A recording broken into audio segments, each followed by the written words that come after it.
Salut mes nakamas, c'est le Dog, j'espère que vous allez bien. Bienvenue pour la critique analyse de ce chapitre 1100. Normalement, il ne devait pas y avoir de critique analyse de ce chapitre. Pourquoi? Parce que pour ceux qui ne le sauraient pas, je pars au Japon dans 4 jours et il me reste une tonne de choses à faire.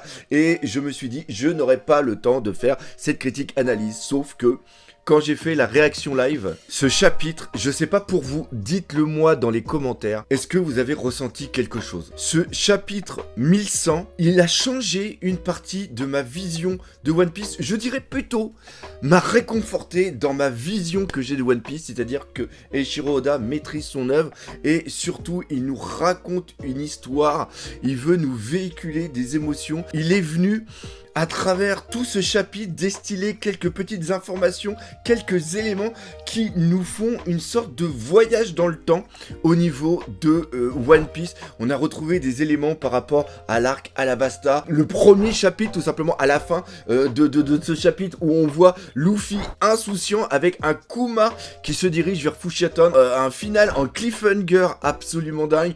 Toute l'histoire sur Kuma. J'ai pas fait de critique analyse du précédent chapitre, mais il y avait un truc qui m'avait énormément touché, c'est le fait que quand on a Kuma qui fait le tour du monde, on le voit arriver à des endroits où il montre des choses que l'on va retrouver plus tard lorsque les Mugiwara vont être éparpillés à travers le monde. Et là, on se dit ok. Et on n'arrivait pas surtout à comprendre pourquoi Kuma a véritablement envoyé les Mugiwara à certaines destinations exprès, destinations que lui, il connaissait. Ça donne une autre vision déjà de Kuma, mais de toute l'histoire qu'on a lue. Des fois, on dit, est-ce qu'un foreshadowing, c'est un élément narratif qui est mis, qui est présenté en esquisse à un endroit, qui après prend toute son importance plus tard? Eh bien, je trouve là qu'on a un parfait exemple de foreshadowing, c'est-à-dire que tout ce qu'on a vu sur Kuma, ce flashback vient nous changer la vision de celui-ci. On va parler de la rencontre avec Thriller Bark.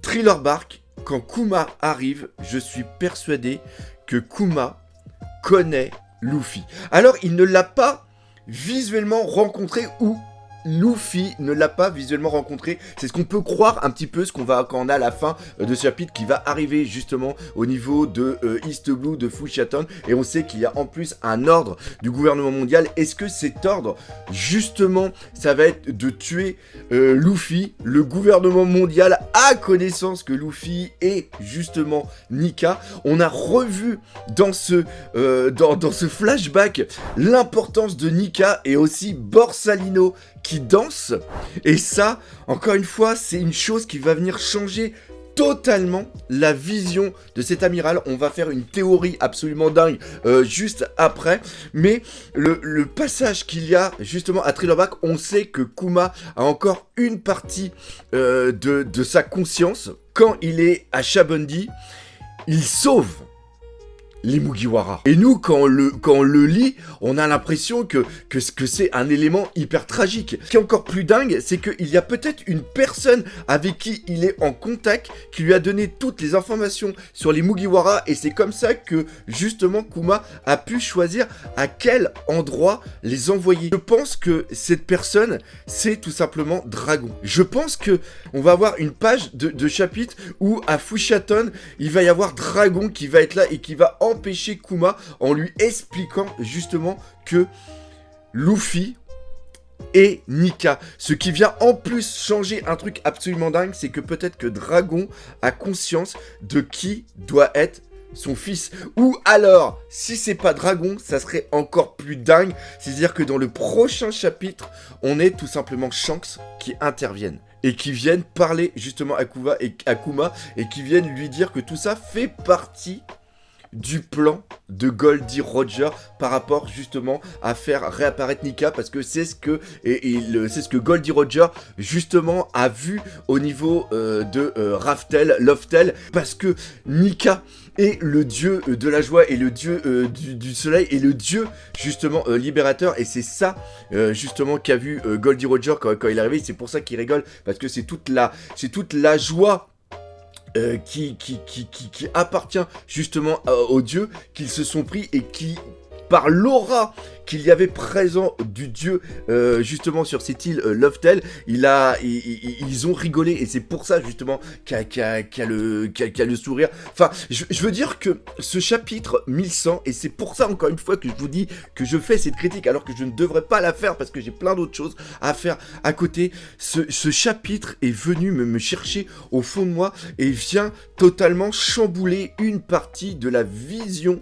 que j'avais de justement de One Piece. Quand il est au niveau de Shabondi, il est sur cette période finale, parce que il doit mettre 2 ans pour justement devenir un robot, et on peut imaginer que après Shabondi, il devient ce robot, et c'est Vegapunk qui le fait devenir ce robot, et il demande à Vegapunk une dernière chose. Il dit: avant d'enlever ma conscience, avant que je ne devienne qu'un robot. On va faire aussi un petit parallèle après avec justement Dragon Ball Z. Il dit: juste avant que je ne devienne un robot et que je n'ai plus de libre arbitre, mais dans ma tête, un dernier ordre, c'est-à-dire de protéger le bateau du futur dieu qui va libérer le monde de la détresse, de la noirceur qui arrive à travers Im-sama. Et c'est pour ça qu'il est resté ces 2 ans. Je ne sais pas comment ça a été pris par le gouvernement mondial, parce que le gouvernement mondial apprend ça, et il y a aussi tout ce parallèle qu'il y a aussi avec Shabondi, où il est présent sur Shabondi, et qu'il y a aussi Bonnie. C'est un truc que j'ai percuté d'un seul coup en relisant le truc. Parce que pourquoi j'ai percuté? Parce que tout simplement il y avait le truc avec Diez Drake, et je me suis rappelé que Diez Drake justement parle quand il voit Kuma arriver, il parle de Kuma, des certains éléments, et on se dit: mais putain, si à cette époque, je crois que c'était dans, je sais plus, c'était dans les chapitres justement 500, mais quand il y a cet élément narratif qui est mis en place, on le comprend ici, parce que il faisait partie de cette flotte qui venait quelquefois sur Head Egg et il était surtout aussi au courant, donc il devait avoir un grade hyper élevé pour être au courant que Kuma allait devenir ce robot. Oda arrive enfin, il arrive enfin, Dieu merci, à nous donner des réponses, à nous donner des éléments. Et c'est aussi une chose qui fait peur. Pourquoi? Parce que on sent la fin de One Piece arriver, et justement en parlant de fin de One Piece arriver, je pense qu'il va y avoir un tournant quand on va revenir dans Head Egg. Attendez, et je viens juste de m'apercevoir que j'ai complètement, je vous prie de m'excuser, j'ai oublié de parler de Bonnie. Bonnie est sur l'île en tant que supernova, et elle doit passer justement pour avoir cette enveloppe autour de son bateau pour aller justement dans le nouveau monde. Et il faut bien imaginer que Kuma n'est pas encore totalement un robot, et donc il a encore une certaine conscience, et qu'il ne peut pas voir sa fille, tout ça pour la protéger, parce qu'on le rappelle encore une fois, elle n'est au courant de rien de cette histoire. Elle pense sûrement que son père l'a abandonnée, et c'est seulement que maintenant, parce que le flashback que l'on a, c'est le flashback de Kuma, mais peut-être à travers les yeux, les sensations de Bonnie, parce que quand elle a mis les mains dans cette énorme bulle qui sont tous les sentiments, et qui sont la sorte d'âme, entre guillemets, de Kuma, elle se rend compte de tous les sacrifices qu'a dû faire son père, et surtout la haine, et on comprend la haine qu'elle a envers Saturne. Et là je rebondis sur ce que je disais juste avant, il y a des personnes qui en veulent à Saturne, qui sont premièrement Kuma, par rapport au sacrifice qu'il est obligé de faire, Vegapunk, qui dit que c'est inhumain d'enlever le libre arbitre, tout simplement, les pensées, tout ce que fait une personne, et qu'un cyborg sans ce qu'il est devient simplement un robot. Et justement Saturne lui dit: non mais faut que ça soit un robot, parce que s'il a encore son libre arbitre, vu qu'il a été un ancien révolutionnaire, et que c'est aussi entre parenthèses un boucanier, il peut se rebeller contre nous. Et là c'est là où je veux rebondir tout à l'heure par rapport à Dragon Ball Z. Rappelez-vous de C17, je crois que oui, c'est C17 qui fait ça, quand il se rebelle contre son créateur, le Dr Gero. C'est ça, c'est-à-dire que si ça avait été seulement qu'un robot, jamais ne se serait révolté, parce qu'un robot est seulement obligé que de suivre les ordres de son créateur. Vous allez me dire: oui mais non, parce que Terminator, il se rebelle en un sens contre Skynet. Il se rebelle contre Skynet. Pourquoi ? Parce que il a été reprogrammé par John pour qu'il soit envoyé dans le passé pour pouvoir justement qu'il soit protégé. Et là, on rebondit sur quelque chose, c'est-à-dire qu'on sait que Eiichiro Oda adore Terminator. On sait qu'il prend certains éléments de films qui l'ont touché pour après le mettre dans son œuvre. Et bien là, on peut être presque sûr que le Kuma, même s'il est aux ordres du gouvernement mondial, il a obligatoirement un programme sous-jacent qui a un élément, il y a une chose prédéterminée qui va faire basculer le Kuma justement en personne qui va être un peu le sauveur. Et c'est là où on arrive sur un élément déterminé, c'est-à-dire que quand on va arriver sur le présent, on va avoir cette confrontation avec Saturne qui nous est présenté comme peut-être le plus grand danger qu'il y a eu pour l'instant au niveau de One Piece, peut-être même un plus grand danger que l'est tout simplement Kaido, et il va falloir quelque chose pour détruire cette menace ou au moins la neutraliser, parce que les Mugiwara pour l'instant ne peuvent pas faire face à cette menace. Pourquoi ? Parce que ceci est tout simplement un code narratif. On présente un méchant qui montre le nouvel étalonnage au niveau de la puissance, et les Mugiwara ne sont pas capables de pouvoir faire face à cette puissance, mais prennent conscience de cette puissance et vont donc devoir aller trouver une manière de se développer pour pouvoir contrecarrer justement cette menace. Et ce qui peut être vraiment bon, c'est que c'est Vegapunk qui peut expliquer que justement Saint-Saturne, ce n'est pas que Saint-Saturne, il y en a d'autres qui sont avec, et surtout qu'il y a un élément encore plus dangereux, c'est-à-dire la présence de Im-sama. Et une fois que les Mugiwara vont comprendre la véritable menace de ce monde, ils vont devoir aller faire des alliances, ils vont devoir aller faire des recherches pour pouvoir détruire cette menace qui est la menace finale en un sens de One Piece. Il y a un élément déterminant qui a été mis à côté, c'est tout simplement Kizaru. Pourquoi Eiichiro Oda, à travers ce flashback, nous présente autant Kizaru, et il a même été présenté bien en amont. Il a toujours été présent aussi, et ça c'est important, c'était lui qui était présent au niveau de Shabondi avec Kuma. Ça, ce n'est pas n'importe quoi, et je pense que le Kizaru qu'on voit, c'est un Kizaru qui a connaissance de la légende de Nika.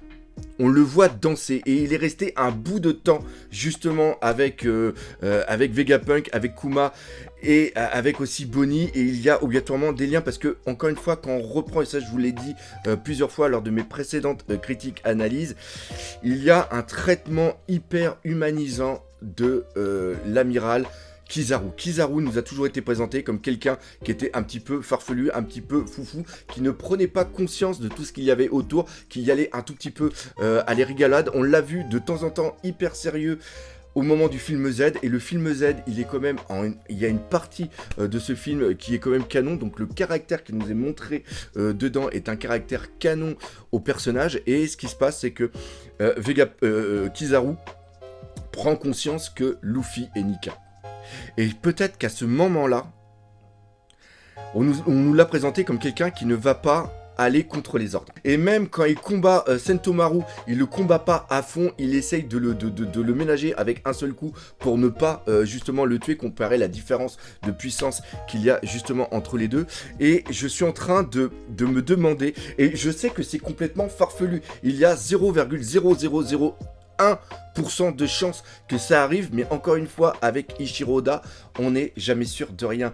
Et là, j'ai pensé, alors attention, il y en a qui vont me traiter de fou, que Kizaru, lorsqu'il se prend l'attaque de Luffy et qu'il tombe au sol, il fait semblant d'être KO et de ne pas pouvoir justement se relever. Comment on voit ça? C'est à travers la conversation qu'il a avec Saturne. Il est à l'arrière de Saturne, il dit qu'il ne peut rien faire, qu'il va être KO pendant un bon moment, et à partir de là, Saturne va s'occuper des éléments qui sont juste devant, et il va tous les tuer. Est-ce que Kizaru est capable de mettre de côté ses ordres, de mettre de côté pas ce qu'il est, sa nature, voilà, non, sa fonction, c'est la différence entre la nature et la fonction. Sa fonction, c'est d'être un marine et d'exécuter les ordres. Cependant, sa nature qu'il est au fond de lui, il a une nature humaine et il est vachement proche des personnes. On le voit tout au long des flashbacks et tout au long des mises en scène qu'il y a au niveau de ce chapitre et des précédents chapitres. Est-ce qu'il est capable d'écouter sa nature et d'aller au-delà de sa fonction de marine? Et donc, au moment où Saturne va tuer les Mugiwara, Nika, et de tuer aussi Vegapunk, parce qu'on voit qu'il y a un gros lien avec Vegapunk, ça nous a encore montré au niveau de ce flashback et au niveau de ce chapitre, est-ce qu'il est capable de neutraliser, de faire quelque chose qui va surprendre Saturne et qui va laisser le laps de temps, non pas aux autres Mugiwara et aux autres personnes de tuer Saturne, mais de laisser le temps aux Mugiwara et aux autres de pouvoir tout simplement partir.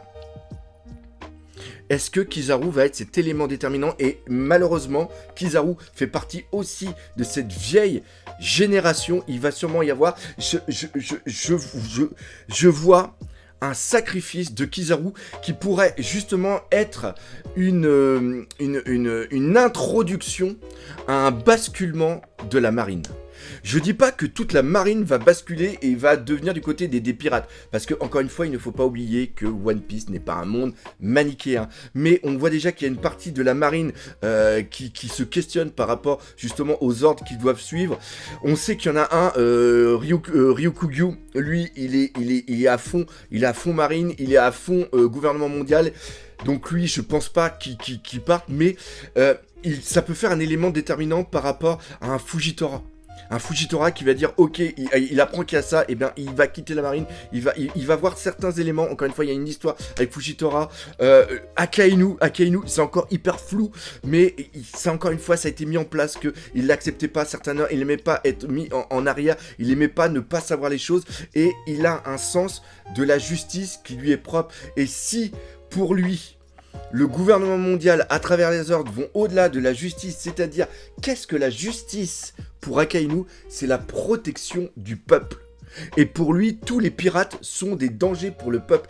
Un marine qui ne va pas au fond de son action, au fond de ce qu'il doit faire pour protéger la population, est un danger pour la population parce qu'il n'est pas un élément fiable. Sauf que si il s'aperçoit que le central, et ça je l'ai appris à l'armée, on apprend un truc à l'armée qui est tout simplement, tu dois obéir à tous les ordres, mais si les ordres vont contre un intérêt, entre guillemets, je dirais un intérêt général, tu peux remettre et tu as le devoir de remettre en question les ordres qui te sont donnés. Et c'est là où on peut aussi avoir quelque chose d'absolument dingue. Parce qu'il y a un lien entre Akainu et Kizaru. Et s'il voit que Kizaru est mort parce que il a fait quelque chose par rapport à Saturne, il va essayer de chercher quels sont les éléments qui font ça. Et encore une fois, ce qui est vraiment important avec Eiichiro Oda, c'est que le plot twist qu'on pourrait avoir, justement, parce qu'il y a toujours des sortes de plot twists, des éléments hyper importants qui viennent changer totalement la donne d'un chapitre, pas un Deus Ex Machina, hein, mais carrément une sorte de plot twist, c'est quelque chose qui va être construit, c'est quelque chose qui est construit justement à travers tout le flashback qu'on a eu de Kizaru, et c'est quelque chose que j'ai pensé, parce que j'ai trouvé que depuis un bout de temps, tout ce que nous montre Eiichiro Oda sur cet amiral, c'est vraiment un amiral qui est humain, et c'était pas l'amiral que j'aimais le plus, mais franchement là, il y a vraiment, c'est peut-être un affectif que j'ai avec lui, je vous l'avoue, mais c'est aussi pour ça qu'on suit mes vidéos, c'est parce que je parle avec le cœur de cette œuvre, et j'aime bien des fois aller à contre-courant. Bref, voilà ce que j'avais à dire sur ce chapitre 1100, qui est un très gros chapitre, parce qu'on a vu, avec cette fin, on a l'impression qu'une boucle est en train de se terminer et qu'on arrive sur ce final, ce dernier arc de One Piece qui va être un truc absolument dingue. J'espère que vous aurez aimé cette vidéo. Nous, on se donne rendez-vous cette semaine avec plein de lives pour vous parler justement de ce voyage au Japon.